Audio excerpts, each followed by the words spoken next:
పలుకు తొయ్యలి భవ్య రూపము తెలుగు తల్లికి వందనం.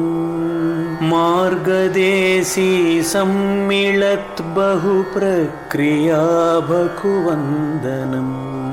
సత్కవీశ్వర కల్పనారస దివ్య జలధికి వందనం. భావనా ప్రియ హృత్సరస్సు విహారి హంసికి వందనం. భావనా ప్రియ హృత్సరస్సు విహారి హంసికి వందనం. భావనా ప్రియ హృత్సరస్సు విహారి హంసికి వందనం. మన ముఖ్య అతిథి, మన ముఖ్య వక్త అయినటువంటి శ్రీ ఎర్రాప్రగడ రామ్మూర్తి గారికి ఆహ్వానం పలికే ముందు ఆయన గురించి చిన్న పరిచయం. మనకి పరిచయం అక్కర్లేదు. నిజంగా చెప్పాలంటే మన రామ్మూర్తి గారు మనకి సుపరిచితులు. అలాగే చాలా సార్లు మన బృందంలో ప్రసంగించారు. మనం ఆయన దగ్గర నుంచి చాలా నేర్చుకున్నాం. జిజ్ఞాసులుగా చాలా మంచి ప్రసంగం, చాలా కొత్త విషయాలు నేర్చుకున్నటువంటి వాళ్ళమే కాబట్టి ఆయన మనకి సుపరిచితులు, అలాగే ఆత్మీయులు కూడా మన భావన ప్రియ బృందానికి. కాకపోతే మన ఫార్మల్ గా ఒకసారి ఆయన గురించి.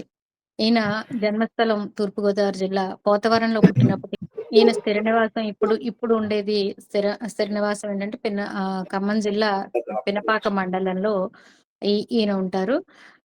ఈయన వృత్తిరీత్యా ప్రథమ శ్రేణి తెలుగు పండితుడు. అలాగే ప్రవృత్తిరీత్యా చక్కని పద్య రచన చేస్తూ ఉంటారు. ఈయన రచనల దగ్గరకు వస్తే సమస్యమాలిక, రామశతకం, అంబా శతకం, నూరేండ్లు, మూడు మొగ్గలు, సంఘీ శతకం, తాతయ్య కబుర్లు, కళాపూర్ణోదయానికి వచన రూపం. తాతయ్య కబుర్లు 4 వాల్యూమ్స్ గా వచ్చింది. కళాపూర్ణోదయం వచన రూపంలో రాశారు. చిట్టి వసపెట్ట, తర్వాత ఇంగ్లీష్ ముచ్చట్లు, శృంగార షష్ఠపూర్తి, వాల్మీకి సహకారం, అష్టాక్షరి, మహిత గీత వంటి రచనలు ఈయన చేశారు. అలాగే ఈయన పురస్కారాల దగ్గరికి వస్తే అమ్మ అనే పద్య రచనకు విశాఖ సహృదయ సాహితీ వారి ప్రథమ బహుమతి గెలుచుకుంది. అలాగే ఆంధ్రప్రదేశ్ అధికార భాషా సంఘం వారి భాషా పురస్కారం కూడా ఈ పుస్తకానికి రావడం జరిగింది. ఇంకా ప్రస్తుతానికి వస్తే ఈనాడు పాత్రికేయ పాఠశాలలో అతిథి ఉపన్యాసకునిగా వర్ధమాన పాత్రికేయులందరికీ కూడా తెలుగు పాఠాలు చెప్పడం మరొక ప్రత్యేకత. ఈరోజు మన కార్యక్రమానికి వస్తే, మన ప్రసంగం దగ్గరికి వస్తే, ఈరోజు ఈయన పద్య రచన చేసింది మన రామ్మూర్తి గారు పద్య రచన చేసింది. అంటే పద్య రచన అంటే సాహితీ మంత్రోపదేశం అన్నారు. మంత్రోపదేశం తీసుకున్నది విశ్వనాథ సత్యనారాయణ గారి దగ్గర. కానీ విశ్వనాథ సత్యనారాయణ గారి దగ్గర నుంచి ఇప్పుడు కృష్ణుని తీసుకొస్తున్నారు. అదే ఇక్కడ ప్రత్యేకత. విశ్వనాథ సత్యనారాయణ గారు అనగానే మనకి రామాయణ కల్పవృక్షం నుంచి రాముని కదా తీసుకురావాలి. కానీ రామూర్తి గారు తలుచుకుంటే విశ్వనాథ్ గారి దగ్గర నుంచి కృష్ణుని కూడా రప్పించగలరు. అది ఎలాగో ఇప్పుడు చూద్దాం. మన అందరూ ఆసక్తిగా ఎదురు చూసేటటువంటి ఈ రోజు అంశం ఏంటంటే విశ్వనాథ వారి కృష్ణుడు. ఈ అంశం మీద ప్రసంగించవలసిందిగా ఎర్రాప్రగడ రామ్మూర్తి గారిని సవినయంగా ఆహ్వానిస్తున్నాం. అయ్యా, మీరు ప్రసంగాన్ని ప్రారంభించవచ్చు. అందరికీ నమస్కారం. భావనాప్రియ సభ్యులందరికీ, పెద్దలకు నమస్కారాలు, పిన్నలకు దీవెనలు. నాకు ఈ భావనాప్రియలో మాట్లాడాలంటే ఏదో వేరే ఆనందం దొరుకుతుంది. అది చాలా సంతోషంగా ఉంటాను ఆ మాట్లాడి కాసేపు. ఎందుకనంటే ఈ భావనాప్రియ సభ్యులందరూ కూడా సాహిత్యం పట్ల ఒక ఆరాధనాభావం కలిగినటువంటి వాళ్ళు. నాకు వాళ్ళని చూస్తే, నాకు పరిచయం లేకపోయినా వస్తున్నా వాళ్ళ స్పందనలు చూస్తే నాకు అటువంటి అభిప్రాయం 100% నిజమని నాకు వస్తుంది. ఈనాటి ప్రసంగం అంశం విశ్వనాథ వారి కృష్ణుడు. ఇదేంటి, విశ్వనాథ వారికి ప్రత్యేకంగా కృష్ణుడు ఉన్నాడా అంటే ఉంటాడు. ఈ కృష్ణమూర్తిని అనేక మంది అనేక రకాలుగా భావిస్తారు. యశోదమ్మ ఒకలా భావించింది, రాధ ఇంకొకలా భావించింది, మీరాబాయి, వీళ్ళు అందరూ భక్తులు, కృష్ణ భక్తులు. గోపికలు, రుక్మిణి, సత్యభామ, నీలాసుందరి, వీళ్ళు ఎవరికి వాళ్ళు ఒక ప్రత్యేకమైనటువంటి భావనా రూపాన్ని కల్పించుకున్నారు. అలాగే విశ్వనాథ వారు కూడా ఆ కృష్ణునికి ఒక ప్రత్యేకత, ఆ కృష్ణుని హృదంతరాన్ని ఆవిష్కరించడానికి ప్రయత్నం చేశారు. మనకి మామూలుగా రాముడు అన్నం అనుకోండి, రెండు చేతులు ఎత్తి మొక్కాలి, నమస్కరించాలి అనిపిస్తుంది. కృష్ణుడికి నమస్కారం చేయబుద్ధి అవదు. ఆ కృష్ణుడు చూడగానే మనలో అనేక రకములైన భావాలు, ఆధ్యాత్మిక భావాలు అనండి, శృంగార భావాలు అనండి, ఆ వెన్న దొంగతనాలు అనండి, మరొకటనండి, ఆ తెలుపు పనులు అల్లరి కృష్ణుడే కనిపిస్తారు. ఇక విశ్వనాథ వారు అనగానే చాలా మంది ఆయన రాముడు కదా, రామాయణ కల్పవృక్షం కదా ఆయన రాసింది, ఈ కృష్ణుడు ఏంటి, ఆయన కృష్ణుడు అని చాలా మందికి విశ్వనాథ వారు రాసినటువంటి ఈ కృష్ణ ఖండికలు, ఖండకావ్యాలు గురించి తెలీదు చాలా మందికి. వీటి మీద కోవెల సుబ్రహ్మణ్యాచార్యులు గారు, టి రంగస్వామి గారు, సి నారాయణ రెడ్డి గారు, ఇంకా చాలా మంది ఉన్నారు తమ అభిప్రాయాలు వెలుపుచ్చినటువంటి వాళ్ళు. సేనారే ఒక్క మాటలో చెప్తాడు, ఏమంటాడంటే ప్రణవ పదానికి దారి చూపించే ప్రణయ పదం విశ్వనాథ వారి దారి అంటారు. ఆ విశ్వనాథ కృష్ణతత్వం ప్రణవ పదం ఓంకారానికి దారి తీస్తుంది. ఎట్లాగా? ప్రణయ మార్గంలో, ప్రేమ అనేటువంటి దారిలో, ప్రేమ దారిలో నిన్ను ఓంకారానికి చేరుస్తుంది అంటాడు. ఎంత చక్కటి మాటలు! సినారే చాలా తక్కువ మాటల్లో పెద్ద భావాన్ని చూపిస్తుంటాడు. సరిగ్గా విశ్వనాథ వారు శృంగార వీధి, సౌందర్య రేఖ, ప్రద్యుమ్నోదయం, వేణు సంతాన గోపాల లీలలు, గోపికా భ్రమర గీతాలు, ఇలాగ ఖండకావ్యాలు రాశారు. ఇవి నిజానికి మామూలు సాహిత్య ఖండకావ్యాలు కాదంటాను నేను. ఇవి శర్కర ఖండికలు, ఇవి ఇక్షు ఖండాలు. మనకి ఈ కావ్యాల్లో అన్ని ఖండకావ్యాలు. ఇక విశ్వనాథ వారు అనగానే అమ్మో, ఆయన పద్యాలు అర్థం చేసుకోవటం చాలా కష్టం, జటిలంగా ఉంటాయి అనేటువంటి ఒక ప్రచారం సాగింది. నిజమే, చాలా పద్యాలు, కొన్ని పద్యాలు ఆయనకి జటిలంగానే ఉంటాయి. ఆయన ఏమనేవారంటే ఈ భాషాస్థాయి పాఠకులను తీసుకెళ్ళాలయ్యా మనం అనేవారు. కానీ సామాన్యునికి సైతము అర్థమయ్యేటువంటి తేట పదాలతో ఆయన రాసిన పద్యాలు చాలా చాలా. నేను అలాంటి పద్యాలే మీకు చూపిస్తాను. జలసూత్రం రుక్మిణీనాథ శాస్త్రి గారని ఆయన విశ్వనాథ వారి ఆ కాలంలో ఉండేవారు. ఆల్ ఇండియా రేడియో విజయవాడలో పనిచేసేవారు. ఆయన్ని జరుక్ శాస్త్రి అనేవారు అందరూ. ఆయనకి సాహిత్యం అంటే ఎనలేని అభిమానం, ఒక ఆరాధనా భావం. కవులందరి మీద ఆయనకున్నంత గౌరవం ఇంత అంత కాదు. అయినా సరే ఈ కవులందరినీ ఆట పట్టిస్తుండేవాడు. ఆయన ప్యారడీ శాస్త్రి అనేవారు. ఆయన ప్యారడీలు, వాళ్ళ పద్యాలకి ప్యారడీలు కట్టి వాళ్ళని ఒక ఆట పట్టిస్తుండేవాడు. అంత మాత్రం చేత ఆ కవుల పైన ఆయనకు మరో రకమైన అభిప్రాయం ఉందని కాదు, గొప్ప గురుభావం ఉంది ఆయనకి. ఆయన విశ్వనాథ వారి గురించి ఏమన్నాడంటే పాషాణ పాక ప్రభువు అన్నాడు. మామూలుగా మనకి పాకాలు, కదలి పాకం, ద్రాక్ష పాకం, నారికేళ్ల పాకం, ఇట్లాగే పాకాలు సాహిత్యం యొక్క వాటిని కొలవటానికి లాక్షణికులు ఈ పాకము అన్నారు. అంటే ద్రాక్షపాకం అంటే చదవగానే మనకి ఆలోచన అమృతం కాదు, ఆపాతమధురంగా ఉండేటువంటిది ద్రాక్షాపాకం అన్నారు. కదలీపాకం కొంచెం ఆలోచన అమృతం. అదే నారికేళ పాకం కొబ్బరికాయ కొట్టుకుని లోపల నీళ్లు తాగాలి అన్నట్లయితే అది కొంచెం శ్రమతో కూడుకున్న పని. అదన్న నారికేళ పాకం అన్నారు. కానీ ఈయన ఏమని పేరు పెట్టాడు, ఇది ఎక్కడ లాక్షణికులు పేర్కొన్నది కాదు, పాషాణ పాకం అన్నాడు. రాయి, నల్లరాయి పాకం అన్నాడు. అది ఓ పట్టణంలో ఉండదు, కానీ నల్లరాయిని పగల కొడితే ఆ తాళ గంగ ఉబ్బికి వస్తుంది. కొంచెం శ్రమిస్తే విశ్వనాథ వారి భావ ఆ పరిధిలోకి మనం వెళ్ళలేం. ఆ భావాంబర వీధి మనకు శక్యం కదా, ఆ పరిధిలోకి వెళ్ళాలి. మరి ఈ కృష్ణ కావ్యాలు ఎవరికి ఉపయోగిస్తాయి మనం చెప్పు, ఒక మాట చెప్పు. కవులు, రచయిత, కళాకారులు, భక్తులు, వీళ్ళందరూ కూడా తప్పనిసరిగా విశ్వనాథ కృష్ణ కావ్యాల్ని చదివి తీరాలి. మనం బొమ్మల్లోనూ దేవాలయాల్లో ఉండే శిల్పాల్లోనూ కృష్ణుని చూస్తుంటాం.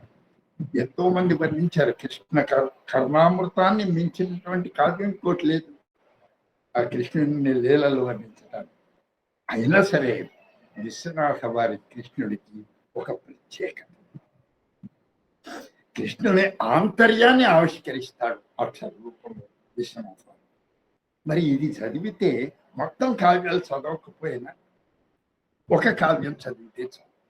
పోనీ ఆ కావ్యం చదవటానికి కూడా తీరిక లేకపోతే ఒక్క పద్యం చదివితే చాలు, దాని ప్రభావం చాలా ఉంటుంది.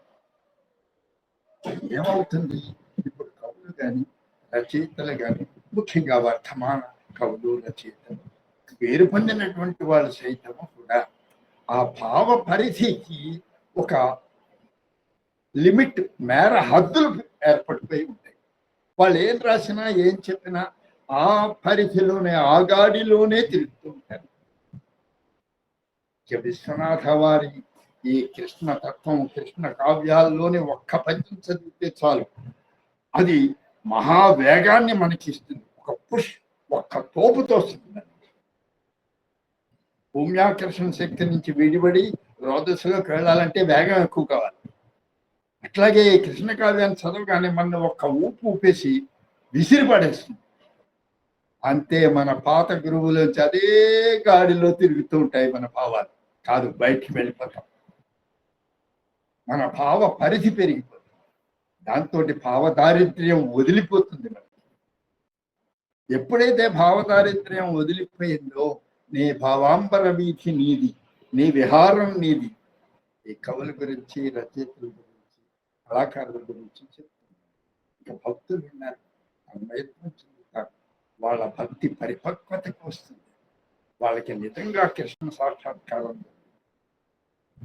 ఇది విశ్వనాథ వారి ఆ పద్యాలు. అవి మనం ఇక ఇక్కడే ఒక చిన్న విషయం ఇలా చెప్పు. కృష్ణ భక్తులు ఎంతో మంది ఉన్నారు. అందులో ముఖ్యమైన వాళ్ళు కొందరు. యశోదమ్మ పెంచి పెద్ద చేసింది కృష్ణుని. చంటి పిల్ల శిశువు దగ్గర నుంచి శైశవ దశ దగ్గర నుంచి బాల్య దశ దాకా పెంచింది. ఆ యశోదమ్మ మోదావేశ ఆనందమే. ఆ కృష్ణుడిని ముట్టుకుంటే చాలు, ఆ కృష్ణుడిని తలుచుకుంటే చాలు, ఆ కృష్ణుడిని ఒళ్ళో చేర్చుకుంటే చాలు. ఆ యశోదా స్తన్యం గురోలేటప్పుడు సైతం ఆమె ఆనంద పారవశ్యంలో ముందుకుపోయేదానికనే మోదావేశ అంటారు. యశోద రాధ వెర్రిది. ఇకపోతే మీరాబాయి ఉంది, క్షీరధార. వీళ్ళు కృష్ణ భక్తులు. గోదాదేవి ఉంది, మేధకురాలట. మరి ఇక విశ్వనాథని ఏమనాలి, విశ్వనాథకి ఏం పేరు పెట్టాలి అంటే, మీరు ఈ కృష్ణ కావ్యాలు చదివిన తర్వాత మీకే వస్తుంది ఆ అభిప్రాయం. విన్న తర్వాత కూడా మీకు ఒక అభిప్రాయం వస్తుంది. కృష్ణుని పట్ల విశ్వనాథకు ఆరాధనాభావం, ఆ కృష్ణ ఆంతర్యాన్ని ఆవిష్కరించడానికి ఆయన చేసినటువంటి ఆయన భావవీధి విహారం ఏమిటో మనకు తెలుస్తుంది. ఇప్పుడు మనం కొన్ని దింగ్మాత్రంగా, స్పర్శామాత్రంగా ఆ విశ్వనాథ వారి పద్యాలు కొన్ని సన్నివేశాలు, సందర్భాలు పద్యాలు చెప్పుకుందాం మనకి సమయం అనుమతించినంత వరకు.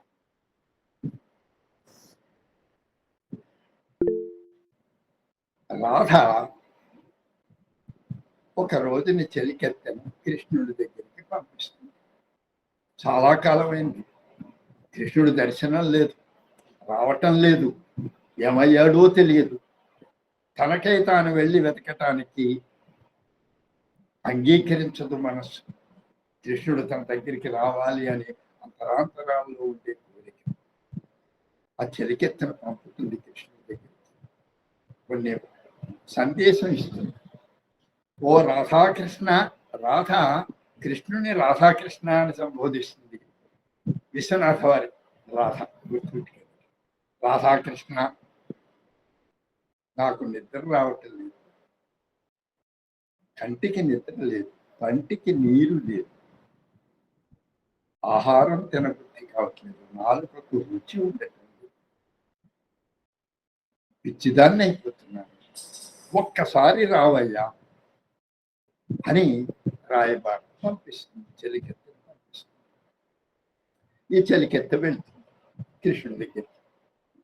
కృష్ణుడి దగ్గరికి వెళ్ళేసరికి ఆ కృష్ణుడు ఒక పొదరింటిలో ఉంటాడు, విశ్రాంతి తీసుకుంటున్నాడు.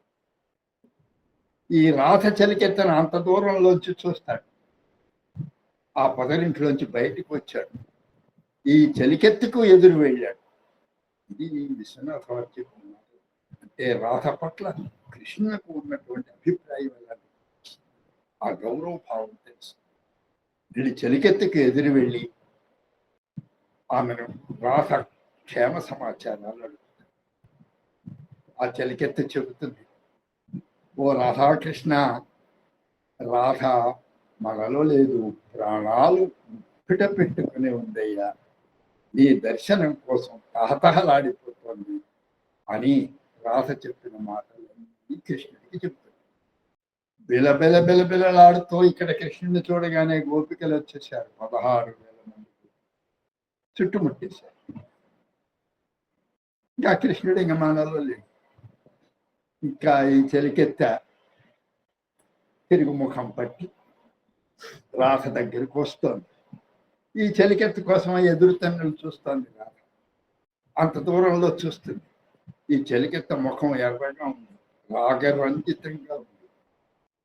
ఓహో, ఈ శుభవార్త తెస్తోంది అని అనుకుంది రాధ. తాను ఎదురు వెళ్ళింది చెలికెత్త. ప్రశ్నల వర్షం కురిపించేసింది. ఇది విశ్వనాథ వారి మాటలు విందాం. ఇక్కడ నా సందేశము తానెరింగికొనెనా. చూడండి, తేట పదాలు. నా సందేశము తానెరింగికొనెనా, నా మాట లాలించెనా. నా సందేశము తానెరింగికొనెనా, నా మాట లాలించెనా. రాసక్రీడలు మానెనా, ఇచటికిన్ రాగా తలంపూనెనా. గో సంత్రాణ సుశీలుడచ్యుతుడు, నాకు ప్రాణబంధుండు. నేనా సంకర్షణ దేవు, ప్రాణములకు ప్రాణంబనే నిచ్చలి. కృష్ణ విశ్వనాథ వారి మాటలు గబగబా ప్రశ్నలు వేసేస్తుంది. నా సందేశం విన్నాడా, అర్థం చేసుకున్నాడా, నా మాటలు శ్రద్ధగా చెవులు పట్టించాడా. అలా పట్టించాడు అంటే వెంటనే అక్కడ ఆ రసక్రీడలన్నీ వదిలేస్తాడు, ఆ గోపికలను వదిలేస్తాడు. పరుగు పరుగుని ఇక్కడికి వచ్చేయాల్సిందే. అలా వచ్చేస్తున్నాడా. ఇచటకున్ రాగా తలంపునెనా, గో సంత్రాణ సుశీలుడచ్యుతుడు. గోవులను రక్షించే స్వభావం కలిగినటువంటి వాడు, సహజత్వమైనటువంటి సద్గుణం కలిగినటువంటి వాడు శ్రీకృష్ణుడు. గోవుకు రాధకు ఇక్కడ గో సంత్రాణ సుశీలుడు అచ్యుతుడు అనగానే ఇక్కడ కృష్ణుడు మనకి గోవర్ధన గిరిధారి ప్రత్యక్షం అవుతాడు.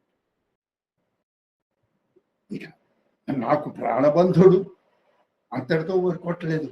మనం ప్రాణబంధువు, ప్రాణానికి ప్రాణం అని మనం చెప్తూ ఉంటాం, 6వ ప్రాణం అని కూడా అంటూ ఉంటాం. కానీ ఇక్కడ విశ్వనాథ్ వారు రాధ చేత ప్రవర్తిస్తున్నారు. నాకు ప్రాణబంధుడు, నా ప్రాణానికే చుట్టం, మరి అంతటితో వదిలేసిందా? నేనా సంకర్షణ దేవు ప్రాణములకు ప్రాణంబనే నెచ్చలి. నేను ఆ సంకర్షణ దేవుడు శ్రీకృష్ణుడు. అంటే సంకర్షణుడు అంటే శత్రు స్వభావం చేసేవాడు, వేలను రక్షించేటువంటి వాడు సంకర్షణ. ఆ సంకర్షణ దేవుడు ప్రాణాలకే నేను ప్రాణాన్ని అంటుంది రా. అది ఎవరు అనగలుగుతారు? ఎంత భక్తి భావం ఉంటే అనగలుగుతారు.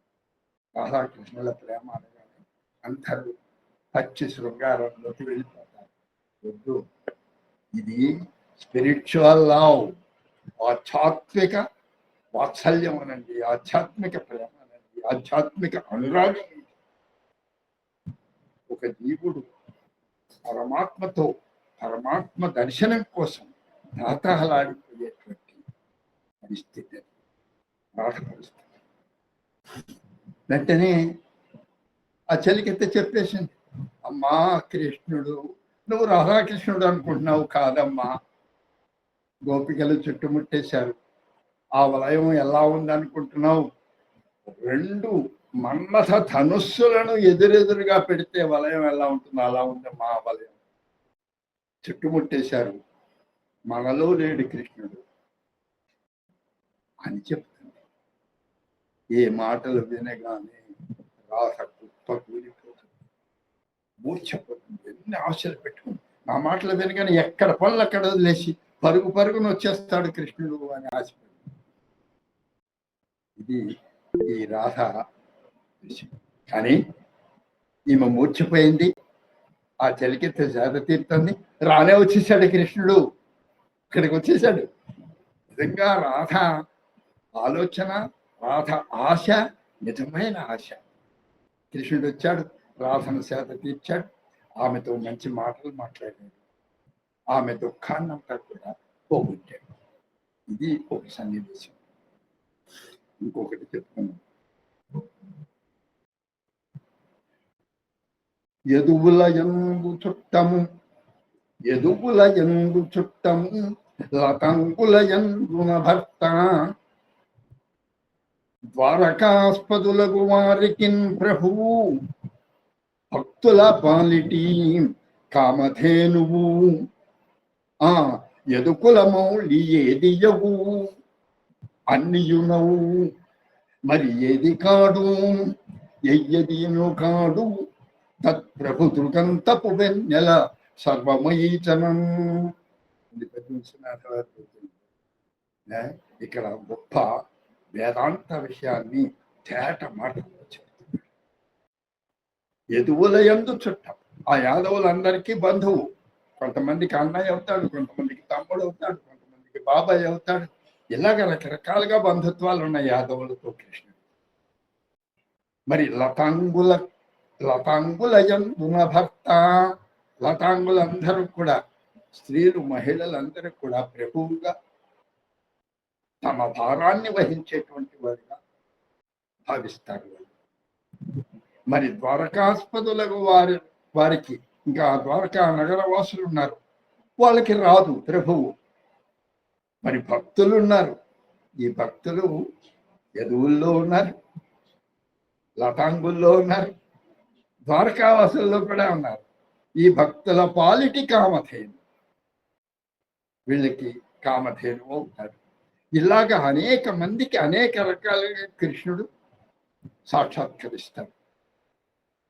ఆ యదుకులము ఏదియవు, ఎంతమందికి అవుతున్నాడు, అసలు నిజానికి ఏమవుతాడు? అన్నియునవు, అన్నీ అవుతాడు, ప్రతి ఒక్కరికి అన్నీ అవుతాడు.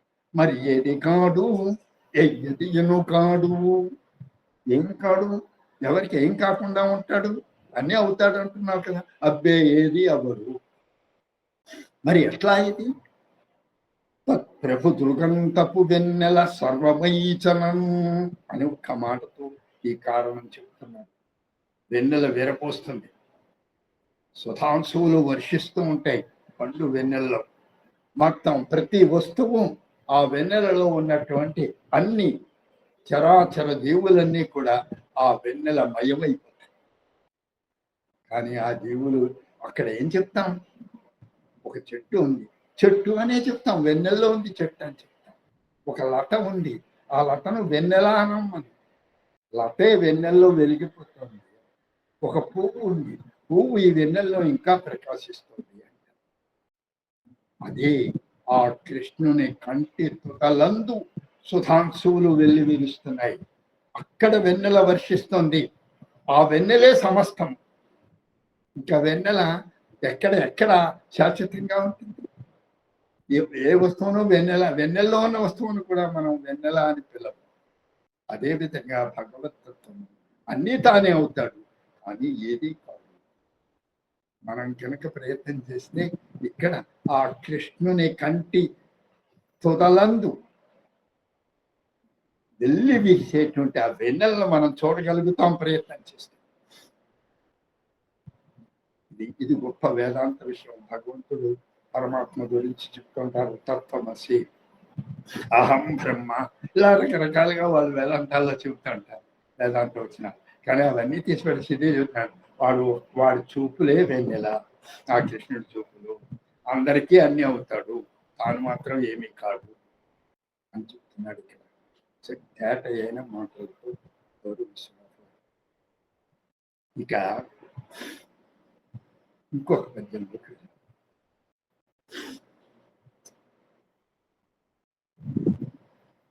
కృష్ణుని చూచుచున్నప్పుడు హృదంతరమందు దుఃఖమై, కృష్ణుని చూచుచున్నప్పుడు చానా హృదంతరమందు దుఃఖమై, కృష్ణుని చూడలేనప్పుడు చానా హృదంతరమందు దుఃఖమై. అది స్వామిని, ఆ స్వామియే నాదు దుఃఖమున సంభవమైన విధానతో చెప్పు. స్వామిని చూచుచున్నప్పుడు హృదంతరమందు దుఃఖమై. చాలా చెలికెత్తకు చెప్తాను కదా, నేను ఆ స్వామిని నా ఎదుర్కొండా ఉంటాడు, చూస్తుంటే నాకు దుఃఖమే, హృదంతరంలో గుండె నిండా దుఃఖం వచ్చేస్తుంది. ఎందుకంటే వెళ్ళిపోతాడు. స్వామిని చూడలేనప్పుడు కూడా నా హృదంతరమందు దుఃఖమే మిగులుతుంది. నేను అనుకుంటూ ఉంటాను, స్వామియే నాదు దుఃఖమున సంభవమైన విధానతో చెప్పు. ఆ కృష్ణుడే నా దుఃఖంలోంచి ఉద్భవించాడేమో అనిపిస్తుంది. ఈమెయి దుఃఖమూలమున ఎప్పటి స్వామి కడింది చూడనవు. బాధపడతాను, అయ్యో ఈ దుఃఖమే నన్ను వదలటం లేదు, ఈ దుఃఖం కారణంగా ఎప్పటి స్వామి కడింది, ఏ మాత్రం నేను స్వామి కడింది నీ సౌందర్యాన్ని, ఆ లావణ్యాన్ని, ఆ శోభను, ఆ కాంతిని, ఆ తేజోరాశిని. ఆ కడింది ఏంటి అని అర్థం? ఏ పాటి స్వామి సౌందర్యాన్ని నేను చూడగలుగుతాను? చూడలేకపోతున్నాను. అటువంటి రాస తను ఎదురుకుండా ఉన్నప్పుడు చూడలేకపోతాను, లేనప్పుడు చూడలేకపోతాను. వేదన దోదూయమానమైన రాధ మనస్సును ఆవిష్కరిస్తున్నాడు ఇక్కడ విశ్వనాథ. ఈ అవస్థ మనం సైతం అనుభవించవచ్చు. నిజంగా స్వామి మీద భక్తి కలిగినటువంటి వాళ్ళు ఇలాగే ఆ స్వామి కనిపించినప్పుడు వాళ్ళకి కనిపిస్తూ ఉంటాడు. భక్తులు ఆ స్వామి కోసం ఆరాటపడుతుంటారు. అటువంటి భక్తులకు సైతము ఇటువంటి అవస్థ వస్తుంది.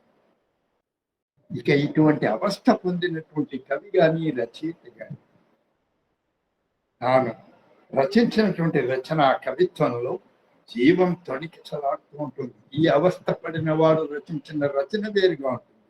ఏమీ లేకుండా కూర్చొని ఏదో తోచిన భావాన్ని రాసేసిన వాళ్ళ కవిత్వం వేరుగా ఉంటుంది. ఇది కేవలం కృష్ణ పరంగానే కాదు, ఈ అవస్థ కనుక, ఈ వేదన కనుక మనం భరించినట్లయితే మనం కృష్ణుడి గురించి కాదు, దేని గురించి అయినా కవిత్వం రాయొచ్చు. దాంట్లో జీవధార చైతన్యం తారాడుతూ ఉంటుంది. ఈ వేదన అందుకని ఈ వేదన వాల్మీకి రామాయణ కావ్యానికి మూలం వేదన చేత మనం మంచి రచయితలము కవులము కావాలని కోరుకునేవాళ్ళు తప్పనిసరిగా ఈ హృదయ వేదన అనుభూతి చెందాలి. ఇక ఇంకొక సన్నివేశంలోకి వెళ్దాం. ఇక్కడ చూడండి, అసలు మనం ఎవ్వరము కూడా కృష్ణుని ఆ విధంగా ఊహించలేము. కృష్ణుడు గోపికలు చుట్టూ మహారాణులు అష్టమహిషులు, వాళ్ళందరూ కృష్ణుడి కోసం కృష్ణుడి దగ్గరికి వచ్చారు. కృష్ణుడితో మాట్లాడాలి, కృష్ణుడితో కాసేపు కాలక్షేపం చేయాలి, ఆ కృష్ణుని సన్నిధిలో కొంతసేపు ఉండాలి, ఆ సౌందర్య రాశిని 2 కన్నులతో తాగేయాలి అని వచ్చారు వాళ్ళందరూ. ఆ రోజు ఏమైందో తెలియదు కృష్ణుడికి. వాళ్ళందరినీ వదిలేశాడు, ఉన్నట్టుండి మాయమైపోయాడు. ఇక వనంలో పడ్డాడు, పిచ్చివాళ్ళ తిరుగుతున్నాడు. అక్కడ లతలు చూస్తున్నాడు. ఆ అడవిలో లతలు అల్లిబిల్లిగా అల్లుకుని ఉంటాయి. ఆ లతలలో లతాంగి కోసం వెతుకుతున్నాడు. హరిణ శాబకాలు ఉన్నాయి, లేడి పిల్లలు. ఆ లేడి పిల్లలలో ఏనాక్షి కోసం వెతుకుతున్నాడు, హరినాక్షి కోసం వెతుకుతున్నాడు. లేడి కన్నుల వంటి కన్నులు గల సౌందర్య రాశి కోసం వెతుకుతున్నాడు ఆ లేడి పిల్లలు. ఈ రకంగా అడవిలో ఏదో తెలియని ఒక స్త్రీమూర్తి కోసం వెతుకుతున్నాడు. ఇంతమంది స్త్రీలను వదిలేసి. ఇది విశ్వనాథ సృష్టి. కొంత దూరం వెళ్ళాడు, ఎదురుగా ఒక స్త్రీమూర్తి కనిపించింది. ఆగిపోయాడు.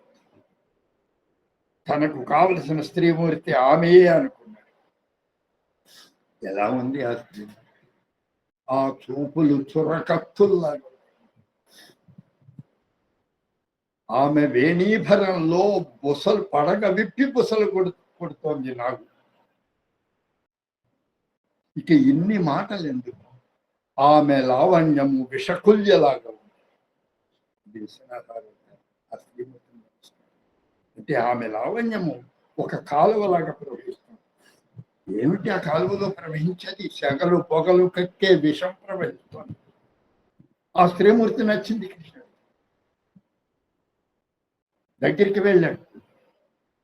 ఆ స్త్రీమూర్తి ముందు తనే కోరాడు, నన్ను కరుణించు అన్నాడు. ఆమె సైతము అలాగే నన్ను అనుగ్రహించు వాటేసుకున్నాడు. ముద్దు పెట్టాడు పెదవులు. అప్పుడు అడుగుతున్నాడు, నీ పేరేమిటి, నువ్వు ఎవరవు, ఎవతవీవు అన్నాడు. అప్పుడు ఆ స్త్రీ అంటుంది, చీపో మాయలాడా అంటుంది. కానీ ఆ మాటలు బయటికి రాలేదు. ఆమె గర్వమో లేదా పెదవులపై కృష్ణుని పంటి ఘాటుల బాధో తెలియదు. మాటలు బయటికి రాలేదు. అందులో మాయా అన్న 2 మాటలు కృష్ణుని చెవులలో పడ్డాయి. మన వాళ్ళు ఈ చిలిపోయిగా ఏదైనా మాట్లాడితే యూసిల్లి అంటారు. అలాగే మాయలాడ అనబోయింది. ఈ మాయా అనే మాటలు వినిపించాయి. అంతే, ఒక్కసారిగా ఈ లోకంలోకి వచ్చాడు కృష్ణుడు. 4 అడుగులు వెనక్కి తీశాడు. ఓసి, ఎంత మాయ చేశావే, మాయవా నువ్వు, మోసమే నీ కేళీ రూపంలాగా ఉందే అన్నాడు.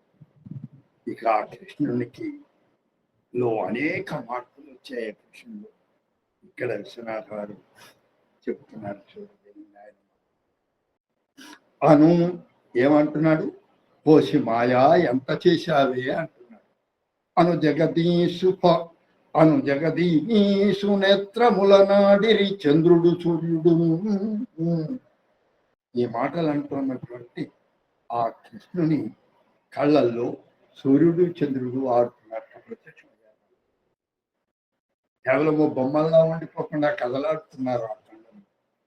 అను జగదీశు నేత్రముల నాడిరి చంద్రుడు సూర్యుడు వినూతనముగా ఫలభాగమున తానుక నేత్రముతో చే.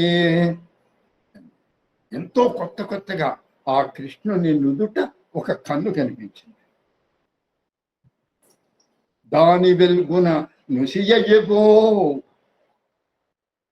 ఆ వెలుగులో, ఆ కంటి వెలుగులో మొత్తం ఈ మాయ అంతా కూడా దాని వెలుగున నుసియపో, వెలికి లోనికి కొమ్మలు వ్రేళ్లు చాచియుండిన ఒక పెద్ద మద్ది వలెనిక్కిన మోహపు వ్యూహమంతయున్.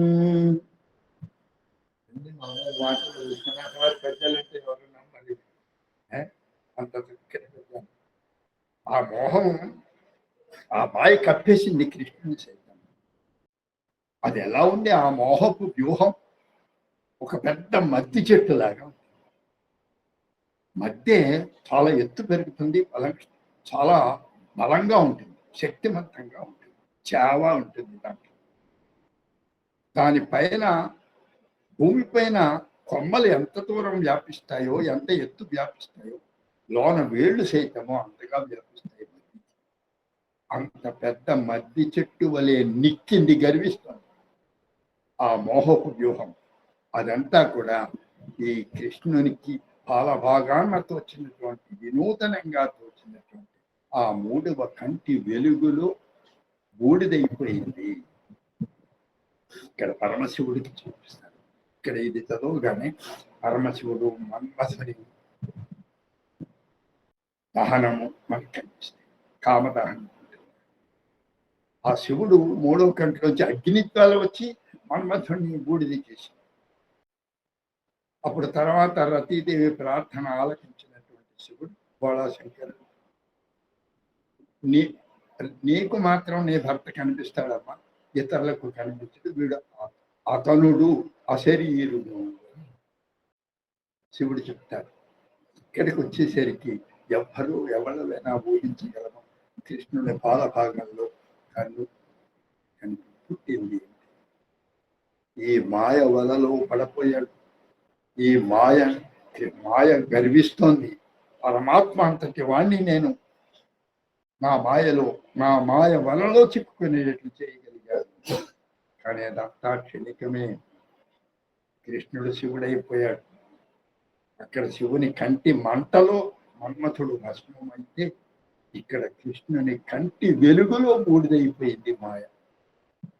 అంటే మాయాఛేదనం, మాయా పొలను కృష్ణుడు తొలగించుకున్నాడు అని చెప్పేటువంటి సందర్భం. నిజంగా ఈ కృష్ణుడిని మనం సాక్షాత్కరించాలి. ఈ కృష్ణుడిని మనం చూడాలి. మనం సైతము ఈ మాయ నుంచి బయటపడాలి. అంతా మిథ్య. మళ్ళీ మాయలో పడిపోతుంటాం. ఒక్కోసారి తెలివి పొందుతుంటాం, అయ్యో ఇదంతా మాయ, ఇదంతా అశాశ్వతం, ఏది మన వెంట రాదు, కొన్ని మంచి పనులు చేద్దాం అని కాసేపే ఆలోచన వస్తుంది. మళ్ళీ మామూలు మాయలో పడిపోతాం. ఇది నాది, నా సొంత మతం, రాగద్వేషాలు, పగలు, కార్పణ్యాలు అన్నీ వచ్చేస్తాయి. కానీ ఈ కృష్ణ సాక్షాత్కారం జరిగి మనం పొందినట్లయితే, ఈ కృష్ణుని కనుక ఒక్కసారి మనం ఊహించుకున్నట్లయితే మాయ మన జోలికి రాదు. అను జగదీశు నేత్రముల నాడిని చంద్రుడు సూర్యుడు. మనకు సైతము మన కన్నుల్లో కూడా చంద్రుడు సూర్యుడు వాడతారు. ఆ భావన యొక్క బలం అలాంటిది. నా చెప్తాను, వినూతనముగా పాలభాగమున తానుక నేత్రముతో మనకు కూడా నుదురు చూడండి. ఒక్కొక్కసారి కోపం వచ్చిన, ఏదైనా భావోద్వేగం వస్తే ఆ నుదురు చలిస్తుంది. ఋషి అయ్యపు మనం ఎంత మాయ అయినా సరే, మనం కనుక ఆ దృష్టితో దాన్ని చూసినట్లయితే ఆ మాయ మనల్ని, ముఖ్యంగా రచయితలు, కవులు ఈ ఒక మాయలో పడిపోయి భావదారిద్ర్యానికి వెళ్ళిపోయి ఎవరినో కాపీ చేయడం కాదు, స్వతంత్రంగా ఉండాలి. మన భావనకు ఒక ప్రత్యేకత ఉండాలి. అప్పుడు దానికి విలువ పెరుగుతుంది. ఇది కృష్ణతత్వం విశ్వనాథ వారి. మీరు ఆ ఖండకావ్యాలు, మనకి ఇక్కడ సమయం తక్కువ, ఆ ఖండకావ్యాల కనుక మనం చదువుతుంటే ఇక ఎన్ని మన భావ పరంపర, ఆ భావ అంబర వీధికి హద్దులు ఉంటాయి. అట్లాగా మనం పరిధి, మన ఆలోచన పరిధి బాగా పెరుగుతుంది. నిజమైన భగవద్భక్తం ఇక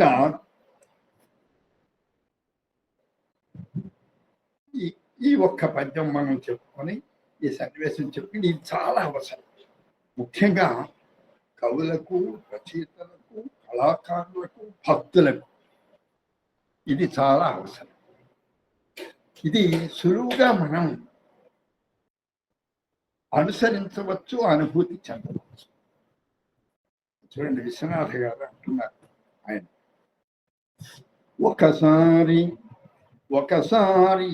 నాలోన ఊహించి ఏమియో, ఒకసారి నాలోన ఊహించి ఏమియో, స్త్రీవోలే సిగ్గు పొందెదను నేను. ఒకసారి నాలోన ఊహించి ఏమియో, స్త్రీవోలే సిగ్గు పొందెదను నేను. ఒకసారి ఎద పొంగి ఊగించి, ఒకసారి ఎద పొంగి ఊగించి కవివోలే మృదు కంఠమెత్తి పాడెదను నేను. ఒకసారి ఎద పొంగి ఊగించి కవివోలే మృదు కంఠమెత్తి పాడెదను నేను. ఒకసారి హృదయము ఊరక బాధపడి, ఒకసారి హృదయము ఊరక బాధపడి, కంటి తుదలందు నీరు దాచెదను నేను. ఒకసారి హృదయమూరక బాధపడి, కంటి తుదలందు నీరు దాచెదను నేను. ఒకసారి వీతహేతుకముగా, ఒకసారి వీతహేతుకముగా సౌఖ్యము విరిసిపడ్డట్టు, ఒకసారి వీతహేతుకముగా సౌఖ్యము విరిసిపడ్డట్లు నవ్వెదను నేను.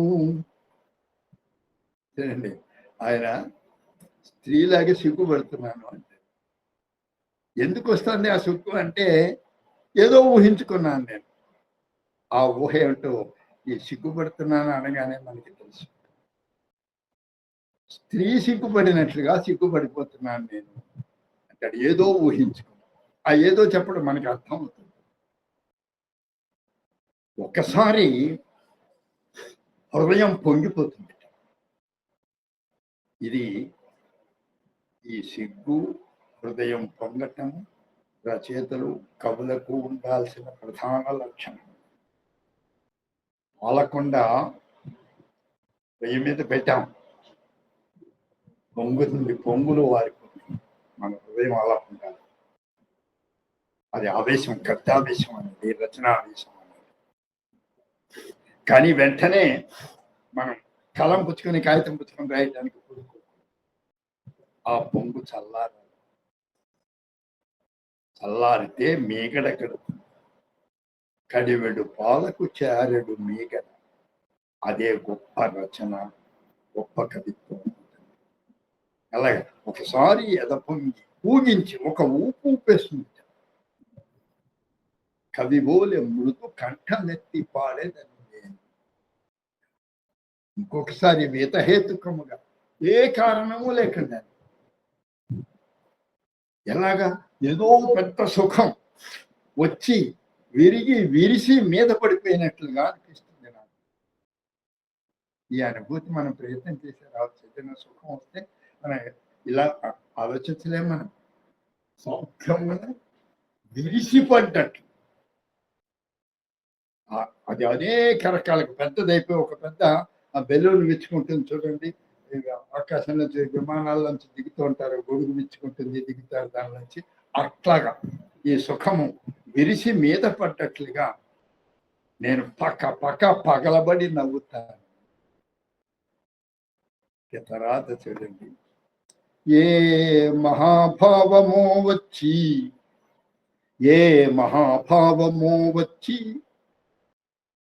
హృదయమావరించి, ఏ మహాభావమో వచ్చి హృదయమావరించి, ఏ మహాభావమో వచ్చి హృదయమావరించి, నా సందులను కదలించి వైచు. ఆయన అనుభవం చెబుతున్నాడు. ఏదో ఒక గొప్ప భావం వచ్చేసింది, హృదయంలో మొత్తం హృదయం అంతా పరుచుకుంటారు ఆ భావం. అలా పరుచుకుని ఊరుకుంటుందా? నా సందులను కదలించి వైచు ప్రాణ మూలాలను ఒక్క ఊపు ఊపి వదిలేస్తుంది అది. ఆ భావం, ఆ భావ తెర, ఆ భావ వీచిక. రచయితలు సైతం దీని కనుక తప్పనిసరిగా ప్రతి ఒక్కళ్ళకి ఒక భావం అనేది మనసులోకి వస్తుంది. అది మహాభావం అవుతుంది. అప్పుడే కవి కానీ రచయిత కానీ దాన్ని అక్షరబద్ధం చేయాలని ఆలోచిస్తాడు. ఆ మహాభావాన్ని ఒడిచిపట్టుకో. ఏ మహాభావమో వచ్చి హృదయమావరించి నా సందులను కదలించి వైచు ఆ మహాభావమరసదనన్న కొలది, ఆ మహాభావము అరసదనన్న కొలది.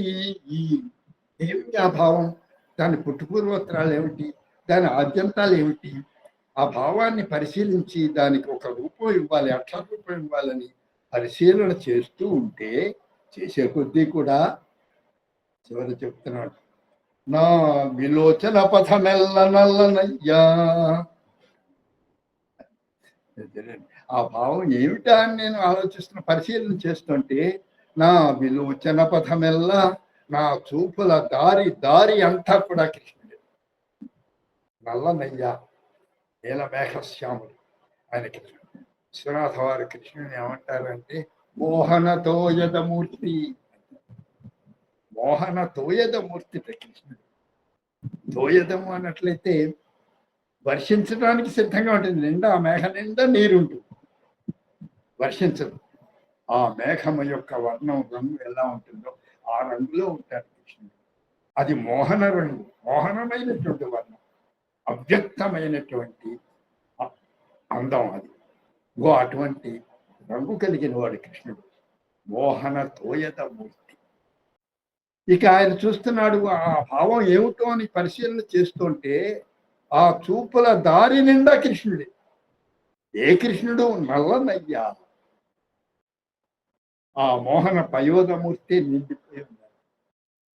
ఎక్కడైనా ఓ ఫోటో పెడితే కొంత స్థానం ఆక్రమిస్తుంది, ఓ విగ్రహం పెడితే కొంత స్థానం ఆక్రమిస్తుంది.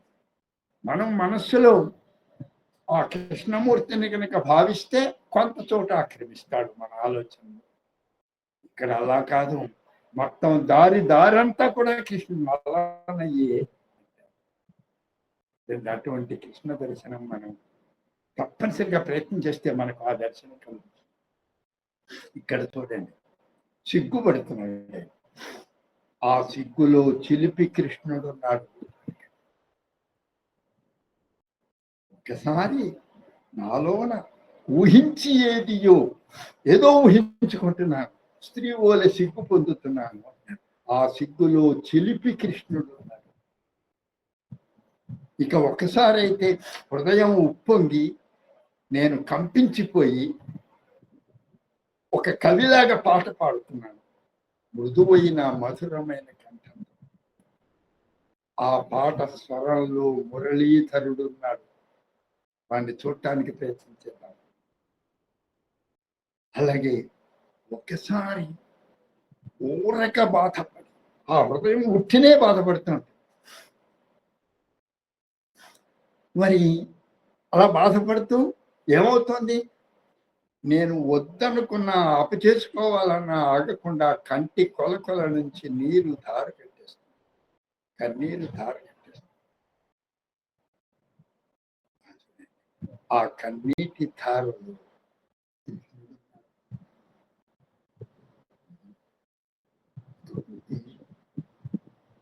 ఆ తర్వాత అంటాడు, ఏదో సుఖం వచ్చి మీద పడిపోయినట్లుగా పక్కపక్క నవ్వుతున్నాను. ఆ నవ్వులో తన నోటిలో 14 లోకాలు తల్లికి చూపించిన నందాంగన డింభకుడు ఉన్నాడు ఆ నవ్వులో. ఈ విశ్వనాథ వారు స్టెప్ నేను ఇంకా చాలా తక్కువ చెబుతున్నాను, నేను ఇలా చెప్పలేకపోతున్నాను. ఆయన యొక్క ఆ వీచికను తట్టుకోవడం కష్టం, ఆయన్ని చేరటం కూడా కష్టం. ఇలా చెప్పుకునే కొద్ది ఎంతో ఇక చూడండి, ఈ 4 అవస్థలు పిచ్చివాళ్ళు పడతారు. పిచ్చోడు మతి భ్రమించినటువంటి వాడు ఏం చేస్తాడు? సిగ్గుపడతాడు. అంతట్లోనే పాటలు పాడతాడు. పాటలు పాడుతూనే ఏడుస్తాడు. ఏడుస్తూనే పక్క పక్క నవ్వుతాడు. ఇది పిచ్చివాడు చేస్తాడు. మరి కృష్ణ భక్తులు కూడా రాధాబాయి, రాధాదేవి, మీరాబాయి, గోదాదేవి వీళ్ళని చూసి పిచ్చోళ్ళు అంటారు. ఈ దేవుడి మీద నమ్మకం లేదు. కానీ అలా అనుకునే వాళ్ళు పిచ్చివాళ్ళు అవుతారు. కవి సైతము పిచ్చివాడు అవుతాడు. గుర్తుపెట్టుకోండి. కవుల యొక్క ఆలోచనలు, రచయితల యొక్క ఆలోచనలు ఎప్పుడూ ఏదో ఆలోచిస్తూ ఉంటారు. వాళ్ళ చేష్టలు కూడా ఇలాగే ఉంటాయి. ఎందుకని? అది లోన అంతరాలలో ఉండేటువంటి ఆ భావాలకు అక్షర రూపం కల్పించాలి అనే ఆ వేదన వాళ్ళని ఊపేస్తూ ఉంటుంది. ఎప్పుడు కూడా ఆ వేదన వాళ్ళని ఈ భౌతికమైనటువంటి ఈ భౌతిక కర్మాల నుంచి దూరం తీసుకెళ్ళిపోతుంది. ఇదండి విశ్వనాథ వారు కృష్ణుడు ఈ వేళ ఈ విన్నటువంటి శ్రోతలందరికీ కూడా ఆ విశ్వనాథ వారు అక్షర రూపంలో మన ముందు సాక్షాత్కరింపజేసినటువంటి ఆ కృష్ణ తత్వాన్ని, ఆ కృష్ణుణ్ణి మీరందరూ దర్శించాలని కోరుకుంటూ, మీకు ఆ విశ్వనాథ వారి కృపా కటాక్షాల వల్ల మనకు మన తెలుగు సాహిత్యానికి లభించినటువంటి అమూల్యమైన సంపద ఆ కృష్ణ ఖండికలు. అంతా తేలిక పద్యాలు ఉంటే ఎక్కడో 1-2 పద్యాలు కొంచెం జటిలంగా ఉంటాయి. వాటికి సైతము కొంచెం మనసు పెట్టి మనకు దోషపడితే ప్రయత్నం చేయండి. ఒక్క కావ్యమైనా చదవండి. చదివితే మన ఆలోచన పరిధి, ముఖ్యంగా రచయితలు, కవులు, మనం పేరు పొందిన రచయితలైనా కావచ్చు, కవులు కావచ్చు, వర్తమాన దిశలో ఉన్నటువంటి కవులు, రచయితలు కావచ్చు, ఒక్కసారి చదవండి ప్రశాంతంగా. తప్పనిసరిగా మీ భావ పరిధి పెరుగుతుంది. మీకు నూతన సృష్టి కలుగుతుంది. నవోన్మేషశాలిని అయిన రచన మీ చేతి నుండి జాలు వారుతుంది. అలా రావాలని కోరుకుంటూ స్వస్తి. సెలవండి. నమస్కారం. ధన్యవాదాలు. ఈ అవకాశాన్ని కల్పించినటువంటి భావన ప్రియ, ఎంతో శ్రద్ధగా మీరు నా మాటలు విన్నది అందరికీ సైతం నేను ధన్యవాదాలు. ధన్యవాదాలు ఆర్య. మరి శతాధిక నమస్సులు తెలియజేస్తున్నాం మీ అద్భుతమైన ప్రసంగానికి. ఈ భాగ్యం మాకు ఈ రోజు కలిగినందుకు చాలా చాలా ధన్యవాదాలు తెలియజేస్తున్నాం. విశ్వనాథ వారు కృష్ణతత్వం మీద రాసినటువంటి కావ్య ఖండికల్ని లో నుంచి కృష్ణ ప్రణయతత్వాన్ని ఆధారంగా చేసుకుని కృష్ణతత్వాన్ని, ఇంకా వేదాంత సారాన్ని, ఇవన్నీ చాలా పెద్ద పెద్ద మాటల్లాగా అనిపిస్తున్నాయి ఇప్పుడు నాకు.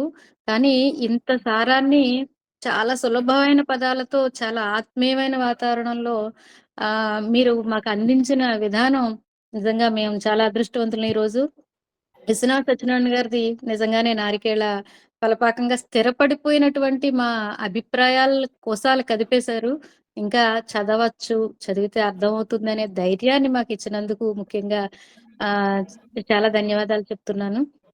ఈరోజు మీరు ఇది ఇంత ప్రియంగా ఈరోజు ప్రసంగం ఉండడానికి కారణం కృష్ణతత్వమా, లేదంటే మీ తత్వమా అనే డౌట్ కూడా నాకు వచ్చింది. ఎందుకంటే ఇదేదో ప్రసంగంలాగా నాకు అనిపించలేదు.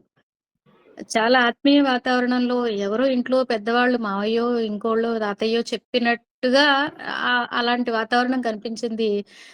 నాకైతే మాత్రం ప్రతి వాక్యం కూడా చాలా ప్రియంగా, చాలా చక్కగా చెప్పారు. ప్రసంగం అనే ఫీలింగే నాకు కలగలేదు. ఇది చాలా, అంటే ఒక వెన్నెల్లో పాలబువ్వను తినిపించినంత మృదువుగా చెప్పారు ఆ కృష్ణతత్వాన్ని ఈరోజు. చాలా చాలా ధన్యవాదాలండి. మీ ప్రసంగం మాకు కొత్త కాకపోయినప్పటికీ మీ ప్రసంగంలో సున్నితత్వానికి కృష్ణతత్వంతో కూడా తోడవడం ఈరోజు మరింత అద్భుతంగా అనిపించింది నాకు. చాలా చాలా ధన్యవాదాలు. పలుకు తొయ్యలి రూపము తెలుగు తల్లికి వందనం. మార్గదేశీ సమ్మిళత్ బహు ప్రక్రియాభకు వందనం. సత్కవీశ్వర కల్పనారస దివ్య జలధికి వందనం. భావనా ప్రియ హృత్సరసు విహారి హంసికి వందనం. భావనా ప్రియ హృత్సరసు విహారి హంసికి వందనం. భావనా ప్రియ హృత్సరసు విహారి హంసికి వందనం.